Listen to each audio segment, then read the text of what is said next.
Bonjour. Aujourd'hui, je souhaiterais revenir avec vous sur 5 grandes caractéristiques du contrat d'assurance vie. La première est que si le conjoint survivant est le bénéficiaire du contrat, la communauté n'a pas à recevoir de récompense. Qu'est-ce que cela signifie? Cela signifie que quand deux personnes sont mariées, elles doivent choisir un régime matrimonial. Par exemple, la séparation de biens, par exemple, la communauté universelle ou, dans le cadre légal le plus pratiqué, la communauté réduite aux acquis. Dans le cas de la communauté réduite aux acquis, si le bénéficiaire du contrat est le conjoint survivant, la masse successorale du défunt n'a pas à indemniser le conjoint survivant pour les cotisations prises sur des comptes en banque communs ou des comptes en banque séparés propres au conjoint décédé, défunt ou au conjoint survivant. Puisque rappelons-nous que dans le cadre de la communauté réduite aux acquis et dans le cadre d'un mariage, les revenus tirés du travail sont considérés comme des revenus communs aux deux parties. Dans notre cas, le défunt et le conjoint survivant. Ensuite, deuxième grande caractéristique, le contrat d'assurance vie est hors succession. Cela signifie, comme nous l'avons déjà vu à plusieurs reprises, que les règles fiscales et les règles civiles du droit civil et du droit fiscal prévues pour les successions ne s'appliquent pas dans le cadre d'une succession où il y a un contrat d'assurance vie.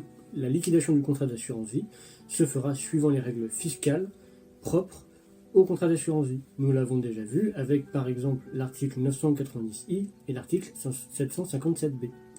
Les règles civiles également ne sont pas celles prévues par le Code civil en cas de succession hors testament, avec l'obligation de réserve héréditaire, l'obligation de quotité disponible en présence d'enfants, ou la possibilité de tester pour n'importe qui en l'absence d'enfants, mais suivant la clause bénéficiaire rédigée par le souscripteur au moment de la signature du contrat, ou modifiée par avenant en cours de contrat.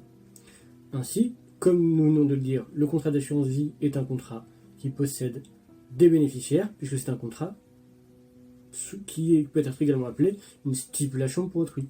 Je signe pour que d'autres personnes que moi bénéficient du capital que j'aurai accumulé si je décède avant le terme du contrat.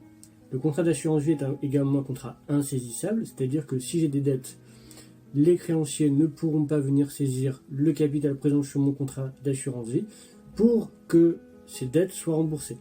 Sauf si ces créanciers peuvent démontrer que j'ai souscrit un contrat d'assurance vie pour échapper à mes dettes ou en cas de créancier spécifique, comme par exemple l'État ou le fisc.